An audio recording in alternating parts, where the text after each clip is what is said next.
Blog Talk Radio, the world's largest online radio network. Hello, wrestling fans, and welcome to an episode of Sick and Twisted World of Wrestling, where no one is safe. And this is your host, Christopher Cage. And I've got a special guest with me tonight, fans. And I know this guest, he's been on my other show several times. I'm going to start off, I'm going to introduce him. Welcome, fans, Chris Vaughn. Chris Vaughn, how are you tonight? I'm doing good, Cage. How are you? I'm doing wonderful, even though everybody likes to call me the genetic jerk-off, genetic jackass, whatever, but I'm doing great. Well, other than me, I like calling you the genetic dumbass, but you know. Yeah, well, anyways. That being said, Chris, you know why you're here. This is an open, I'm going to let you start off. If you got any problem with anybody, anything in this business, I'm going to give you the open forum right now to talk about it. This is a shoot interview. But first, Chris, tell our fans a little bit about Chris Vaughn. All right, that's cool. Well, I had an old friend of mine that got me started, and we didn't have a ring at first, and I can go ahead and tell you, trying to bump on the ground is hard as shit. It makes you respect that ring a whole lot more. And I see plenty of rookies come in, and they're so scared to take that bump. I mean, it's in the middle of that ring. They don't want to learn that bump. Oh man, that's what's going to hurt. I tell them straight out, take something on the ground. That's how I learned it at first, and it didn't feel worth a damn. It makes you respect that ring, and that ring feels a whole lot softer once you've done bumped on that ground and then in the ring. Plus, it actually prepares you for if you get thrown out of the ring, you don't try to be a dumbass and catch yourself because you're not properly trained. You can take that bump on that floor and still get up and won't feel it. But he got me hooked up, and then he got me introduced to a few folks, and that's when I started messing around in the ring and started working out with some guys, and then I met the great Manny Fernandez, who you better do what he tells you. You don't want to feel disappointed in that. And I ain't going to say no more about that because I know he still does training. And if anybody's looking to train under him, you better listen to him is all I'm going to tell you. Don't mess up. Just listen All right, well, Chris, I'm sorry. I forgot to give out the number because I do know that you do want fans to call. Well, yeah, I was going to remind you of that, Cage, at the end of my little thing here for you to tell people if they want to call. I ain't got no problem with that. Okay, well, that number, fans, tonight is 718-766-4865. And Chris, we're going to start off, and I think I know this number. We do have a caller. I'm going to let him come on. And this guy is none other than the Outlaw Brian Black. Outlaw Brian Black, how are you? I'm doing well. Just kicking back out here in Arkansas. Loving life and loving the weather. All right, well, Brian, this is all about Chris tonight. But do you have any questions for Mr. Vaughn, or would you like to wait for a little bit later into the show to ask him any? Oh, I'll let him get warmed up before I start tearing him up. So you go ahead and get him a little bit warmed up before I scare him. All righty, Brian. Well, Chris, I told you this is an open forum. If you have any problem with anybody, I was going to give you that time. I'm going to ask you one quick question. I want to get your thoughts on rookies. I asked this question last night on my roundtable, and you weren't there, so I'm going to ask you. I want to get your thoughts about rookies and interview time, specifically shoot interviews. Should a rookie be allowed to have a shoot interview? Personally, no, because a rookie, a greenhorn, whatever you want to call them, don't know shit about the business yet, let alone interviews. You know how long it took me before I got on a mic? Before they would even want to put a mic in my hand, and I was scared to death when they did. It took me just 2-3 years. And they were like, oh, hey, we need you to go out and do an interview. Now I'm like, what? And they just shot this shit on me probably 20 minutes before I had to go out and do it. And I wasn't prepared for it. But I had to sit down and I talked to a few guys, and they were like, okay, Dad, this is, this is how you need to do it, blah, blah, blah, and went over a few things. But as far as a rookie wise goes, who's not used to being out in front of that crowd, when they get out in the crowd, it's hard for them to entertain that crowd because they don't know how to work that crowd. There's no way in hell they're going to work a crowd on a microphone. It's one thing to holler at the crowd or look up at somebody and say something just for them and maybe two other people to hear it, but it's another when the whole arena hears it. And no, they don't need to be doing no kind of shoot interviews because the only shoot interviews that these little shitheads can do is on people who's done told them, hey, you're not worth a damn or whatever. You need to go back to training. And all they can do is, to me, it's not an interview. They're being a fucking crybaby. They're going to cry about, well, this was said just about me. Who the hell cares? It's not an interview.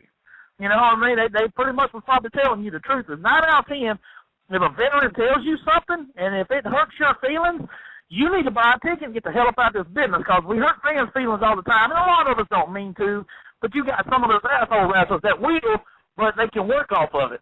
It happens.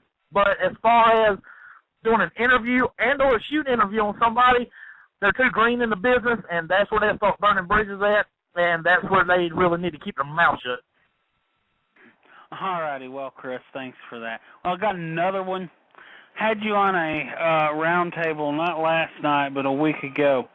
And on that round table, we asked a question about backyarders, and you had said that they're nothing but jobbers.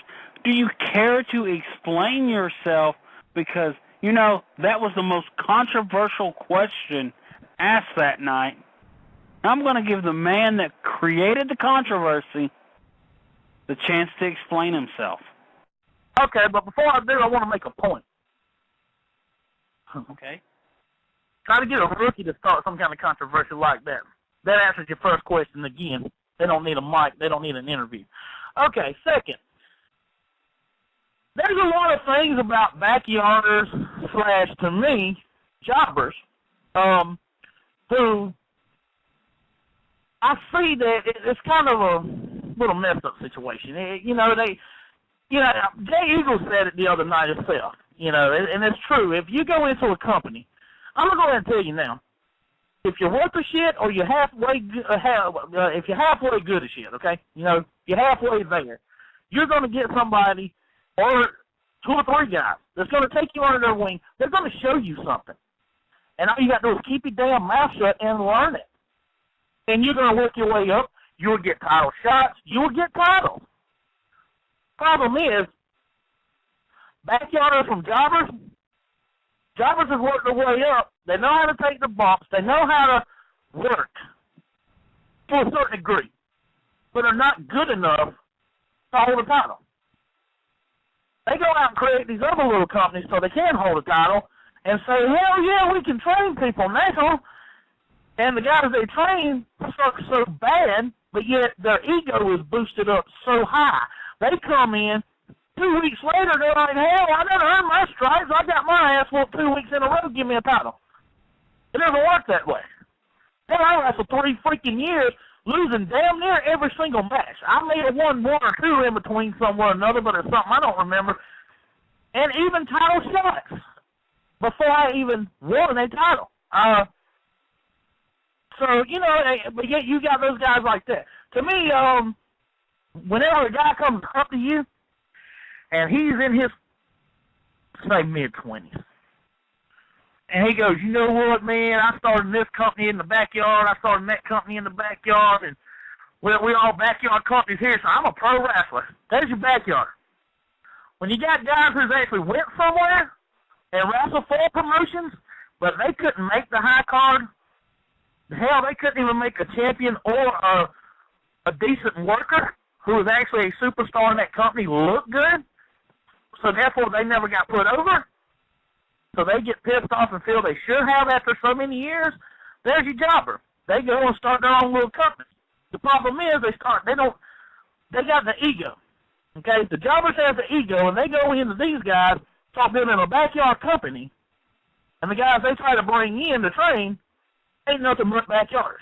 Point blank. And the egos are the only thing that's built in the fucking backyard company by these little bullshit jobbers. That's all. That's the difference. My thing I was saying, I didn't say they had jobbers wrestling for them. I said the ones that started these companies are jobbers. The ones that actually working for them, you got some very decent workers who's made some very stupid-ass mistakes. Okay? I want them to take that from that and hear what I just said. Stupid-ass mistakes. It doesn't matter if that's your buddy running that company. If your buddy ain't worth a fuck, you don't need to put your name on that card to go over there. Because you're not going to help that company, point blank. Because they got people who ain't nothing but backyarders. You got them that's actually, I've seen this. They have tattooed the shit on them. Or who is that? Oh, this is a company that this dude run down his backyard. Oh, really? What other backyard did he pay to go into? You know, that's their vineyards. It's backyard. I'm sorry, it's backyard wrestling.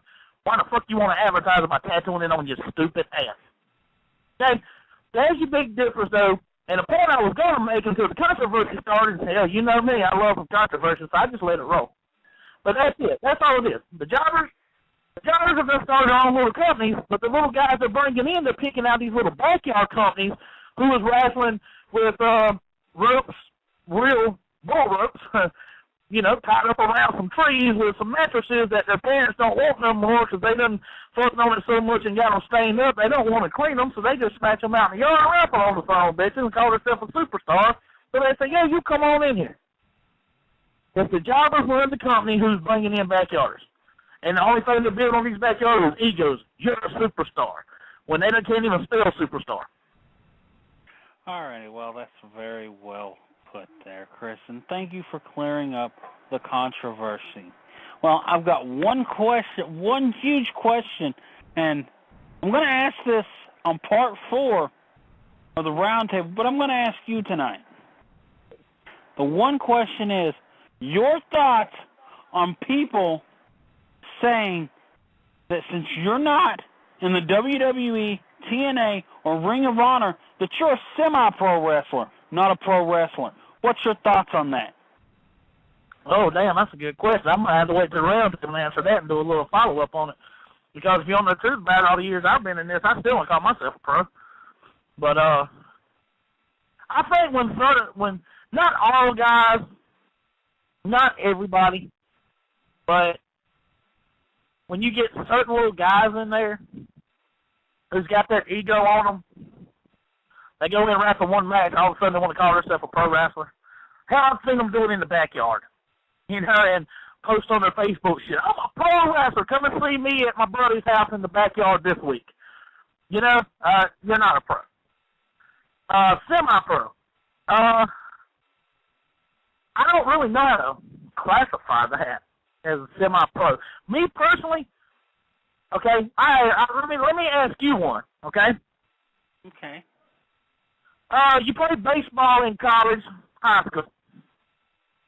You go to a minor league baseball team. They call that semi-pro. Right? Right. So therefore, once you make it to the major leagues, then you're a pro, right? Yeah, well, yeah. Okay. Here's my answer to your question. If you're not wrestling for a semi-pro team who is owned by WWE, TNA, ROH, who are there affiliated with, and they're steady coming in picking talent out of that company, if you do not wrestle for that company, your ass ain't semi-pro.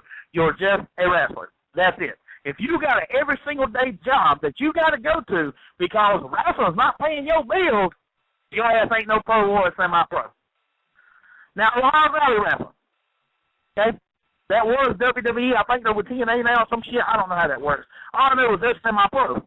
Guys go in there, they get their bodies built, they get names for themselves, they get paid. And they get paid good to pay their bills, and their ass ain't even on national TV. They're only on their local TV stations wherever they go, or whatever region they're in. That's it. That's semi-pro. When your ass can't even buy a cable spot on cable TV in your area and you run it every week, but yet you don't talk to Vince McMahon or anybody in talent relations for TNA, WWE, or ROH, these people don't even know your ass exists. I'm sorry you're not semi-pro or a pro. Okay, well, that was very well put. Well, I'm going to jump over. I'm going to ask Brian Black if he has any questions, since I kind of got you warmed up here. Brian, do you have any questions?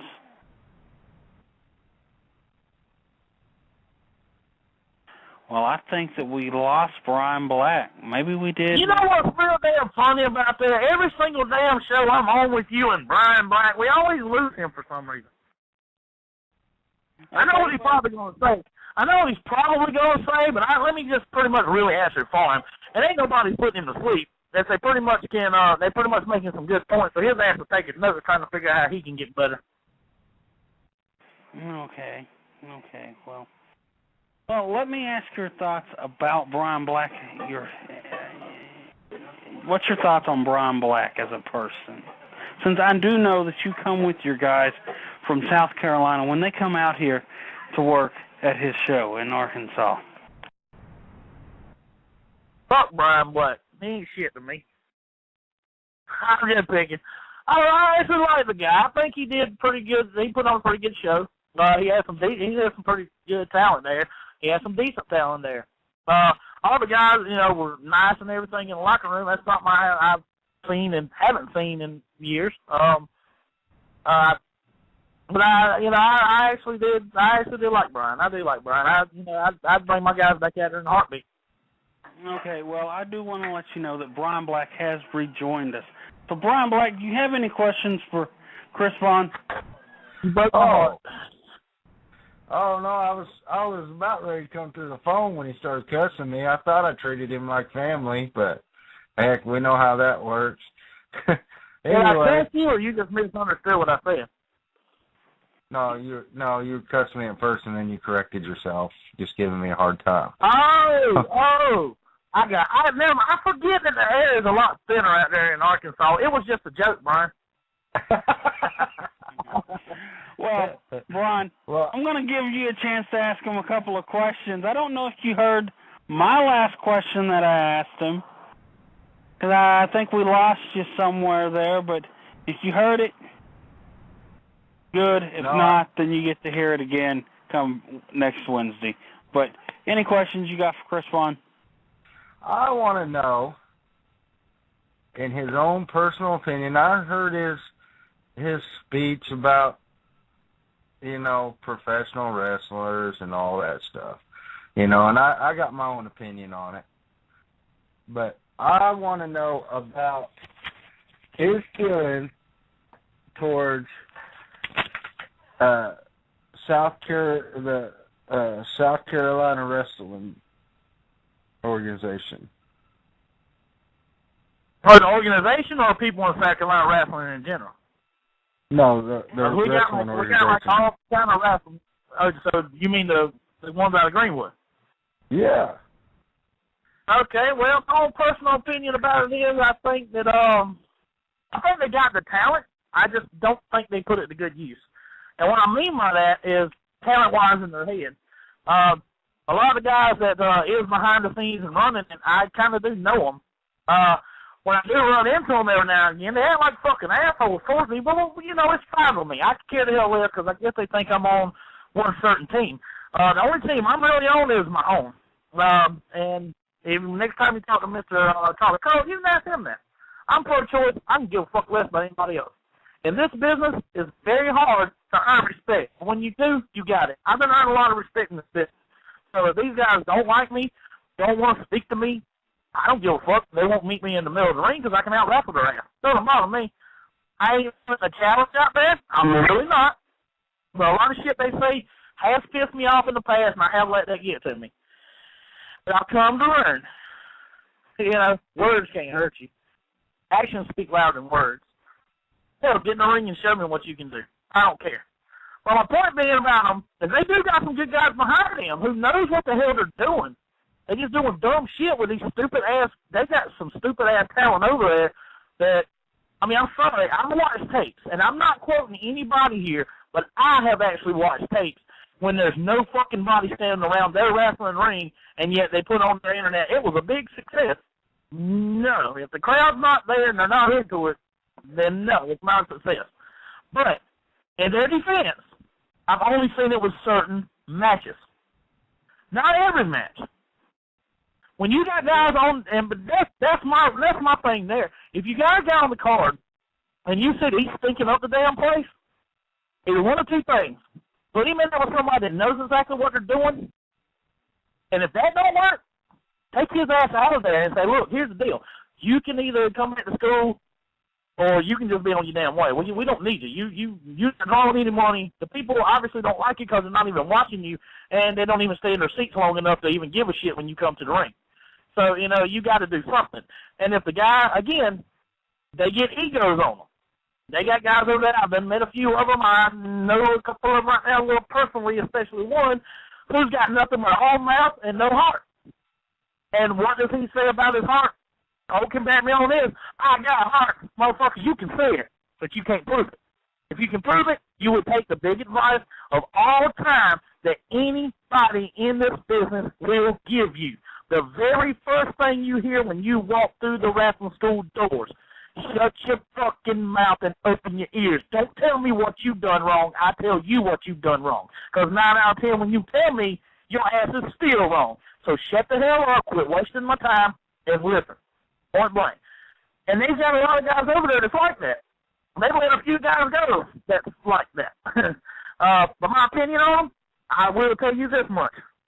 I will send congrats out to them, because it don't make a fuck if anybody shows up at their show or not. As soon as they do one show, they're announcing the next show. Then as soon as they do that show, they're announcing another show. So I can't really say anything bad about them, because at least they're putting on shows when other people are not. And they're steady running, not letting anybody hold them down, even down to dumbass talent that they do have over there. They ain't letting them hold them back. They're trying to help and push them. So therefore, they keep doing their thing, and they're running the show on a regular basis. So they're doing their thing and trying to get their name and all out there, and they promote like it ain't shit. So I can't say nothing negative about them at all, because they're doing their damn thing. Hey, they're doing their thing, more power to them. I give them all the props. They got other things they can change. Don't get me wrong, with certain talents. There's a lot of shit with their talent that can change, and they will draw more crowds. I'll tell you that much. That's my opinion.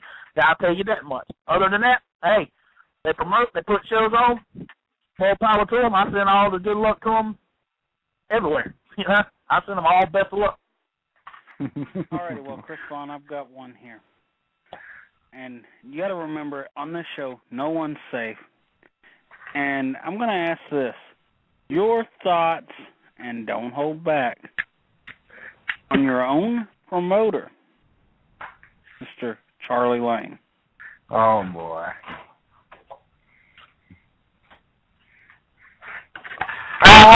Quickly. Don't hold back. Okay, well, let me see. I think he makes a lot of stupid-ass decisions. I think he'll think one idea is cool, then turn around before he can even put that idea into motion. He's got another idea that's stupid. And then he...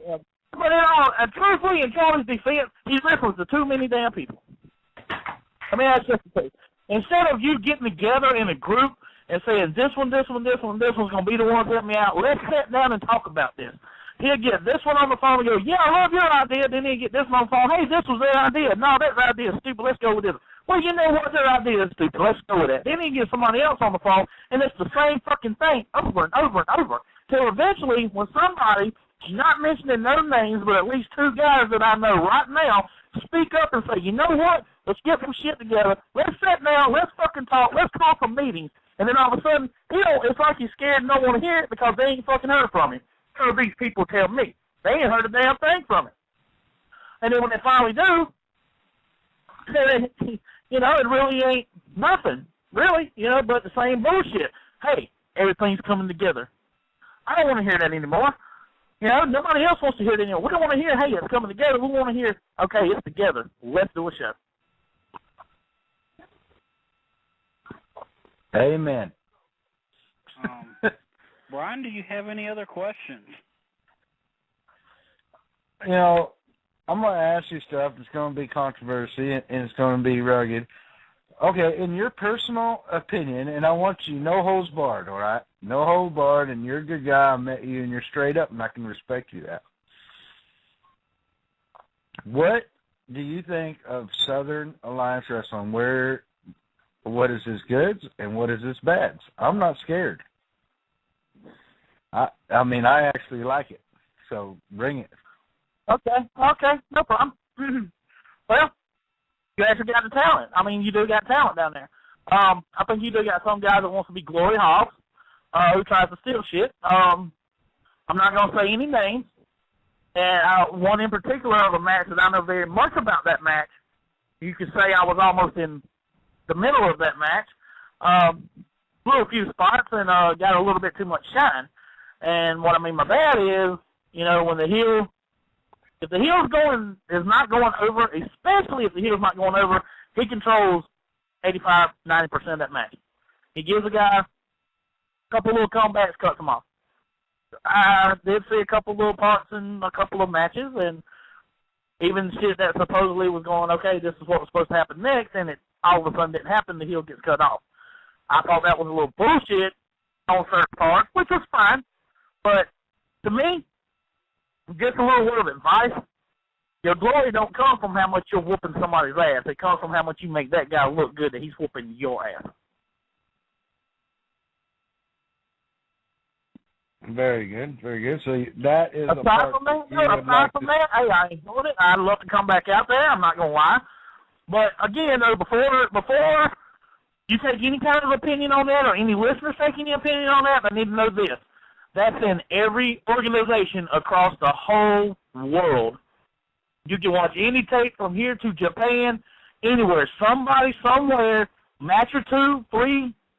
is going to be fucked up, that guy fucked up and shouldn't have done what he did because it made the other guy look stupid.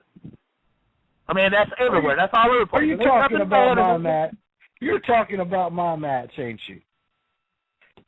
I said a few matches and I wasn't calling any names. Now, we don't need to get on that. We don't really need to get on that. I mean, if we do, then we're going to have a part 2. Well, you know, I'm not scared. You know, I'm not afraid of part 2. Hold on. I'm not scared. And I want the fans to learn this, you know, because I'm going to tell you, from the athletic director that you are, I'm not, let me correct that. You want to do that? You want to shoot tonight? Let me go ahead and tell you that. I'm no kind of director. I'm nothing but a worker.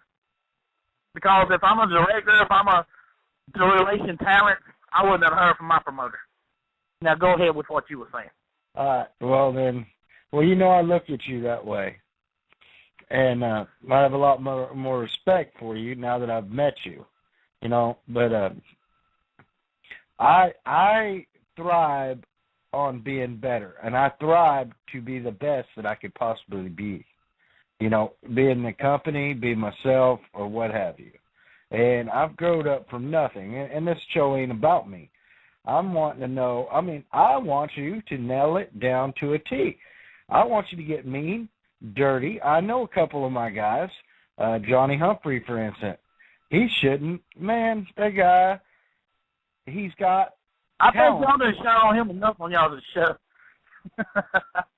I'll tell you one thing about your match what I really didn't like. It was a lumberjack match, right? Yeah. Well, you only come out of the ring once. Colt came out twice. I think it should have been 1 more even, and 2, y'all should have came out of the ring more times on each single side of the ring. But if I can recall, Colt came out on one side, and you came out on that one side as well. Which is fine, but that's what the heels was to strike your ass at. He should have only went out on the face's side, or your guy's side. You know what I'm saying? It should have played all in it. Every time you come out of the ring, oh shit, there's somebody there to kick my ass. I got to get back in this ring instead of, oh, it's just my buddies. You know what I mean? I take that. I appreciate it. Let me end with this part. I'm going to straight up tell you. I'm not being an asshole, but I'm going to tell you the God's honest truth. In the wrestling business, there's no certain thing as a perfect match. Something always gets fucked up. But as long as you can cover it up, beautiful. That's all you. Yeah. That's one you got to learn to cover the shit up. And there's no such thing as a perfect match. I really didn't have a problem with your match. There's a lot of things I would have done different. In Shamrock's match, there was a lot of things I would have done different if I was in that match. I mean, it's just that simple, you know. And the other matches I've seen, like, you know, with your Humphrey thing, I've never really talked to him. So I don't really know a whole lot about him. I did watch the match, so there's a lot of But he was with some rookies. He was with my rookies at the time. So, you know, I can't really say a whole lot about that because me personally, if he gets mad at me, he does, but he kind of wrestled like a rookie himself that night. He's Superman, and I'll give that. But, you know, heart-wise, he's got it. That guy will come work for free. And he knows it all. You know, he knows every bump. He knows, I mean, he kits ups. He does all of that, but he just wants to use too much of it and shine too much. And I'm with you understanding that part. My part on why we didn't get out of the ring as much, man, we were a half an hour over time in that show. And man, we're going to get it done. Me and Colt's going to go back and drink beer. We know how the night turned out. One of us didn't get to drink beer, but that's all right. You know, I came home. Well, I can only say personally on Cole's part, that was your fucking fault because me and him got pretty wasted that night and almost went to jail. So I know he drank beer. I know he did. But anyway, man, I like the promissory. Now, what is the difference in B No Holds Bars between the organization you work for and APW? Well, one thing right off the top of my head, APW runs every week. Second, the promoter, Mr. J. Eagle, is straightforward with you. He don't jerk you around. He's going to tell you straight out what the deal is and what's going to happen. You know, if he ain't going to pay you, he'll tell you, he ain't fucking paying you. But hey, he'll also tell you, you got any rookies, give me a holler, bring them on up here. I'll put them out there with some of my guys and see what the hell they can do. Very good training facility. I mean, that's pretty much all it is. That's why he's stable where he's at. But the promoter I work for, let me just sum it up this way. There's only been one show happening so far this year, and that's the only show that has took place, and everything else been in the making since then. And I haven't heard shit from him. So, as a matter of fact, I'm going to hook up with Colt and run him and Sassman up to Spartanburg this weekend. We're going to, I'm taking these guys up to APW to get this some more ring time. I mean, hell, another thing that you want to know, between SCW and APW, hell, they're getting ring time at APW. I mean, you want to know the truth about it. I'm not going to lie about it. This may get me in some, well, let's just say, fussed at or someone angry. It doesn't matter. Any which way it goes, hey, you know, I know where I stand. Everybody knows where I stand. I think that's the reason why I haven't gotten any kind of phone calls. I might wind up getting one telling me to go fuck myself, but there's another difference between telling me to go fuck myself and never work for SCW again than what I actually have sitting over here in my curio cabinet. And so let's just leave it at that. Yeah, I got the same thing in my curio cabinet. Oh, you ain't got that bit? Well, since Brian won't ask it, I'll ask it. What's the biggest difference between the company that you work for and Southern Alliance Wrestling? Well, see, you can't really have me to make a thing about that because I've only been out there and seen you guys one time. Well, off of what you come here and you learned at one time compared to what you learned at, let's say, the one time. Okay, I got you then. Never mind, Cage, I got you. I forgot. Sometimes you're a little slow. Oh, that's easy. Communication. I mean, you guys may have had a few little bitty perks to work out, but there's been plenty of times I've been in this organization went to the locker room and, oh, hell, we don't know who the fuck's doing nothing. We don't know who's going against each other. Oh, goddamn, is that ring together yet? Oh, fuck, what, wait, how many people's already here? And I'm saying all this shit's taking place 5 minutes before bell time. I don't remember too many times. I mean, don't get me wrong, it has happened. It's been right there, bam, 7, 8 o'clock hit, bell time, ding, ding, ding. There's been an ass of time also. That somebody didn't get started 30 minutes or an hour later, only because nobody was together on nothing, nobody was communicating. And another thing, egos. There's some egos back there, too. But what I mean by that is, I've seen this happen before myself. Somebody goes out and, okay, this is what we're going to do here. Okay, yeah, you go ahead and do that. But then he gets with this other guy and goes, what the hell, we need to sit down and talk about it. Okay, no problem. As soon as he gets back from the ring, we'll sit down and talk about it. So they get in the back, they sit down and talk, and I mean, announcing-wise, and behind-the-scenes guys. No workers, no wrestlers at all. And then go, hey, man, I'm the commissioner. I'm going to go out here and say this, and then announce these matches, and dude goes, I already did it. Nobody told me you were going to do it. I already did it. And this dude flies the fuck off the head and wants to start acting like a little crybaby, throwing shit in the back. And trust me, I would love to hate to tell you exactly what this motherfucker's real job is. Because you wouldn't believe me if I told you. You have to just come second line and see. But start crying like a little bitch. Oh, that ain't supposed to happen. So the dude tries to say, well, hell, I'll go back out and announce, hey, the commissioner's got something to say. And then you go out and announce the fucking matches. Fuck, man, and blah, blah, raising hell up the shoulder ass and then want to jump up and quit. Boom, leave. Sad part is, all the fucking goddamn hell witchy fucking bastards was thrown in there, and we were at a church that night. Okay, well, that's very well put there. Communication. Okay, I didn't mean to go off, but you all know the difference. Communication. There you go. At the end of the night, it seemed like y'all motherfuckers wasn't on it, but at least it was after the show, not before the show. All righty, well, thank you. I'd rather have anything after the show, not before the show, okay? Because, go ahead. All righty, well, that's very well put there. And, Chris, before we wrap this up, I do want to let our fans know. In 3 weeks, I do believe, I think I just got this hot off the press, hot off from my producers, in 3 weeks, that your part, a guy that you know real well, a guy that you said could back you up a lot on this show, none other than the Outlaw Charlie Colt, will be live again right here on Sick and Twisted World of Wrestling for part 2 of his shoot interview, and it will be a fans Q&A.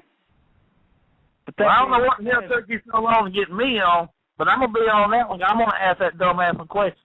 I want to ask him why the hell you look like Stewie Griffin. All righty, well, Chris, I'm going to thank you. And I'm going to ask Brian one more time. Brian, do you have any more questions for Chris? You better damn not. I guess we lost his monkey every year. Damn. He checking on him animals or something. I think we lost him again. But anyways, that being said, Chris, thank you. I'd like to have you back on for part 2 because I know you didn't get it all off your chest. No, we haven't. Let's get this set up. Because, I want some fans that they're going to fucking listen to this. Call in if you got something to talk to me about, ask me about, or want to try to bitch at me about. Call in and talk to me. Hell yeah, call in and talk to me. All righty. Well, Chris, thank you. And like I say, I'll have my producers get in contact with you, and hopefully, like I said, in 3 weeks, I've got Charlie Colt, so maybe in 3-4 weeks, I can bring you on as well. Well, I might come back on before him, because I'm more controversial than he is. Well, that is very well put. And Chris Vaughn, I don't know, but I'd like to have you next Wednesday on our roundtable, because let me tell you, it's going to be controversial yet again that night. So, well, Lord willing, I'll be on that Sunday as well. All righty. Well, Chris, thank you. Thanks, All everybody, right, for calling in. Since Appreciate it was only the Outlaw Brian Black. But thank you, Outlaw. And nobody else got no balls to call in to talk to me. Well, I guess not. At least not tonight. Nobody had the balls to call you. But how many stuff we got to do before they ask to grow any? Well, that's very well put there. Well, fans, remember, you just heard it on Sick and Twisted World of Wrestling, where no one is safe, and this is definitely not a family-friendly show, as you can tell. So all I've got to say to everybody on this show is go fuck off. Blog Talk Radio, where millions of hosts and listeners gather.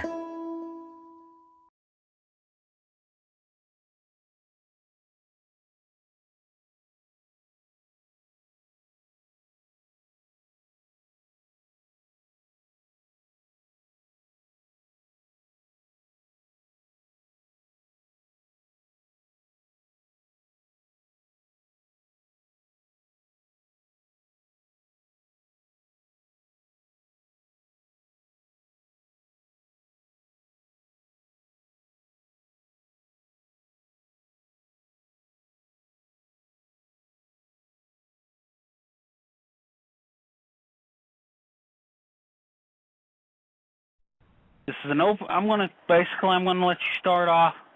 If you got any problem with anybody, anything in this business, I'm gonna give you the open forum right now to talk about it. This is a shoot interview, but first, Chris, tell our fans a little bit about Chris Vaughn.